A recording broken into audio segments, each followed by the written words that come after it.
Welcome to the Friday edition of Wine's World. And if you've been following me at all, you will know that last time I began talking about words, and my episode was called Words Number 1, and you might logically expect today to be Words Number 2. Well, Words Number 2 is coming, but not today, because I ended last time talking about magic and enchantment on the basis of a song I sang, in which there is a parrot who talks to people just like a human. And one of the ways we can think about that is in terms of what anthropologists call enchantment. And so today I mostly want to talk about that and magic. And in order to do that, I'm going to have to define what anthropologists mean when they talk about magic, and in the process also talk about enchantment and disenchantment. Not disenchantment in terms of feeling disenchanted with your boyfriend or with your job or whatever. Something much more precise and technical. So let's leap down that rabbit hole.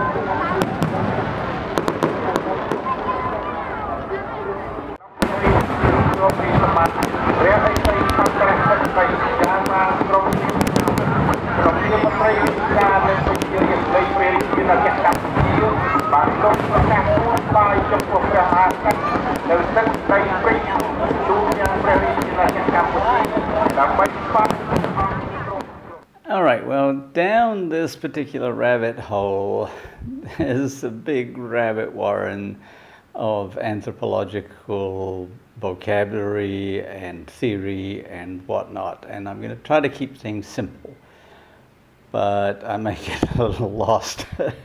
I hope not. We'll start with magic. In the 19th century, anthropologists had a general theory of cultural evolution, and they argued that all cultures go through the same evolutionary stages. They just happen to do it at different speeds, in different times, in different places. But there were three basic stages: the stages of savagery, the lowest, then barbarism, the next, and then civilization was the next. And each stage had particular technology associated with it. For example, savagery is associated with stone tools, and barbarism is associated with metal tools, and then civilization is associated with industrialism. There were particular forms of marriage and kinship that went with each one, and there were also belief systems. And this is what I want to focus on. They believed that the oldest form of belief system, what you might call worldview if you like, was magic in the savage stage, and then religion in the barbarism stage, and science in the civilization stage. So there's this belief that you move through a progression eventually to industrial strength science, and that's the best worldview. And in a lot of ways, people still cling to that idea when they're fighting their battles, the one that I've been talking about endlessly about religion versus science, and which I hate to get into again. But anyway, I just want to talk about magic for the moment. The point about magic is that it is a system of cause and effect. And I'm using the technical term from anthropology now. I'm not talking about magic as in prestidigitation, that is the magic show, or even magic as it's sometimes explored by New Age philosophies and so forth. I'm talking about the anthropological definition of magic. Magic is a system of cause and effect, and its basic philosophy is that everything that you want can be caused if you know how. And everything that is caused in the world is caused for a reason, and the point of magic is to find out how to affect that thing that you want. And that includes death, that every death, according to a magical system, was caused by something, caused by a curse, or something you did, or some malevolent aspect of the natural world that impacted you, that you get sick for causes. And the point is that everything that can be done magically can also be undone magically. So it's everything is under the control of a magical system. Everything. If you want to fly, you can. If you want somebody to fall in love with you, you can. It's all possible.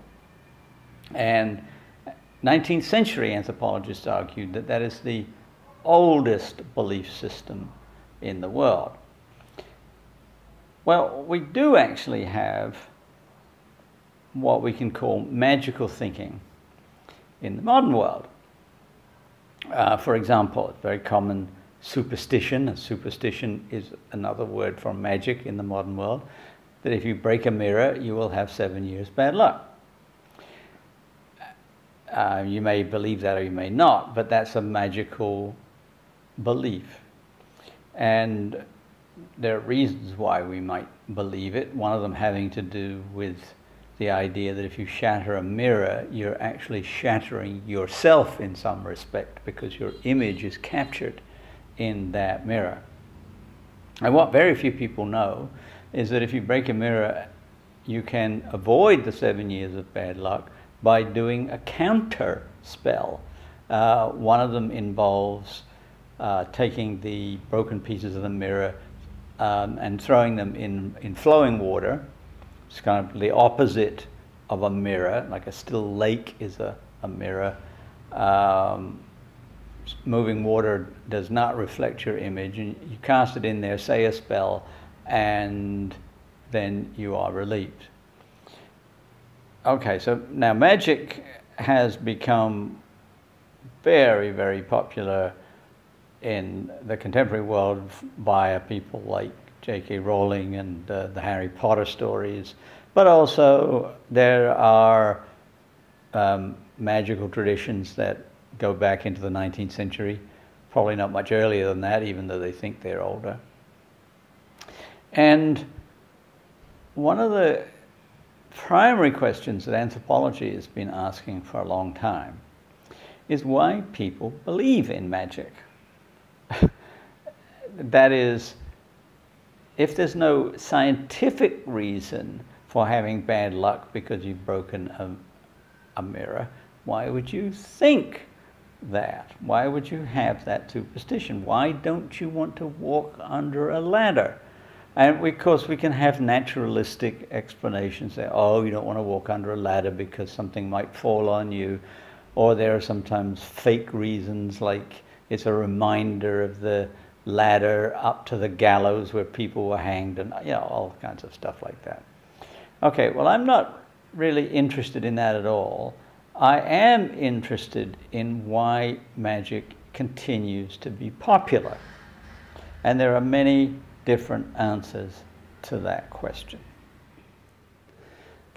One of the questions you might have is, why do people believe in magic?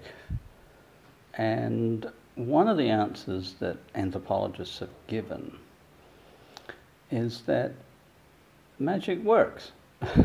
Not always, but sometimes it does.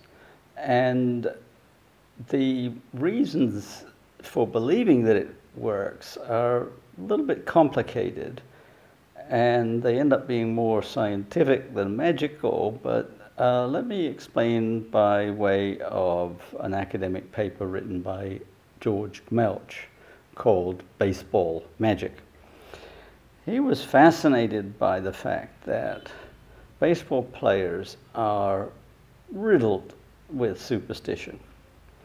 A pitcher who is winning all the time may stop shaving. A batter who keeps hitting might not change his socks. They become his lucky socks. He won't even clean them, or he may always take the same route to the ballpark, or eat the same meal beforehand, or something like that. There are just scores of superstitions that baseball players adopt. And you've even seen them in some movies about baseball players tapping a bat with a crucifix or something like that. And what Gmelch says is that the problem with the game of baseball is that it is a game that concerns like almost infinitesimally small differences in the way you hold your bat, how you swing it, how the pitcher delivers the pitch, and so forth. Because you've got a ball approaching the batter at somewhere around 90 miles an hour and maybe dipping and weaving or maybe straight or whatever. And it's a spherical ball and you're trying to hit it with a basically cylindrical bat. So it's a round against round. And the difference between hitting it and it flying out of the park or hitting safely versus popping up and being caught, there's just fractions and fractions of an inch. So there are all kinds of variables, and you can use scientific methods like hitting practice with a hitting coach. You can change your stance or the way you choke on the bat or all those kinds of things. But it's still going to be almost infinitesimally small differences. What Gmelch says is that one of the variables that is really hard to control is the confidence of the batter. So that if the batter goes up to the plate and somewhere in his unconscious is, oh, I'm going to strike out or I'm going to pop up, then he will. But if down there it's like, oh, nope, I'm in control of the situation, I'm going to succeed, then he may. Now again, we're talking about averages here, we're not talking about 100% either way. But baseball is a game of percentages, and if you know the game at all, you realize that a person who hits safely one time in 4, 25%, that is a batting average of .250, is a very good batter. So 3/4 of the time, he doesn't succeed, but he needs that quarter to be a good batter. And his confidence is very important. And if a lucky talisman or lucky socks or a lucky meal will give him that little bit more confidence, then he may hit better. In that sense, therefore, magic works. It doesn't work for the reasons that people believe it works, but it still works. And if we generalize that idea to magical systems worldwide, we can say that on average, people use magic in situations that are uncertain to provide them with levels of confidence, and those levels of confidence may improve their chances of getting what they want. So, for example, you're a guy who's been swooning over a girl for a long time and you don't know what to do and you're not very confident, but somebody gives you a love potion, maybe a tea. My students once gave me a tea labeled Love Potion number 9.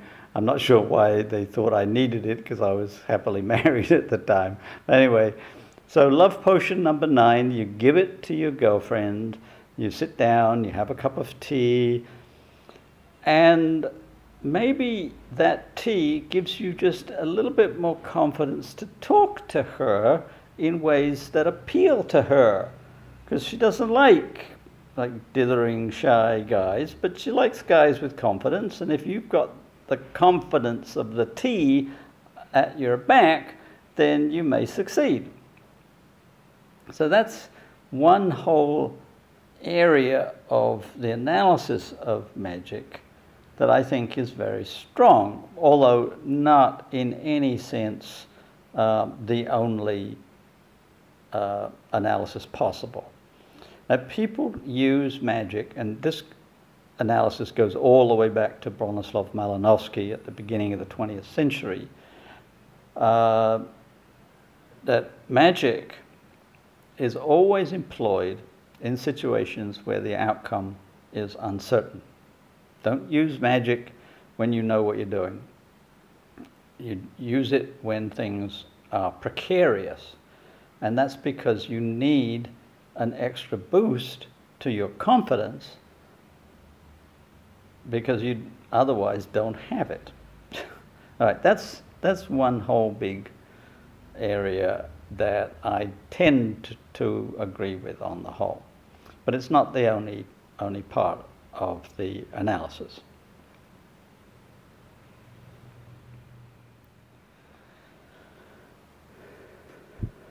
Now, obviously, in our lives, there are a lot of uncertainties. Our health, our love life, our money, jobs, and all those kinds of things can be troublesome to us. And we may use some form of magic in those circumstances. But why is magic just generally so appealing? Why is Harry Potter so immensely popular? And if we take a more broad-based view, why is enchantment appealing to us? Now, enchantment, if we take the word enchanted, right? Why are enchanted things so appealing when at one level of our consciousness we know they don't exist? Talking birds, as in my song, don't exist. And yet Walt Disney and his production company made millions and millions and millions of dollars and continue to make millions and millions of dollars by exploiting enchanted animals. He was picking up on something that was very common in Europe in the 18th into the 19th century, of just a general feeling that magic was everywhere, and you can see it in Grimm's tales. And of course, Grimm's tales were the basis of many of the early Disney films, like Snow White. Snow White has a talking mirror, it's an enchanted mirror. And the Grimms believed, and so did 19th century anthropologists, that enchantment was an important part of culture in Europe until the Industrial Revolution. That the Industrial Revolution killed enchantment because science took over the role of enchantment. That is,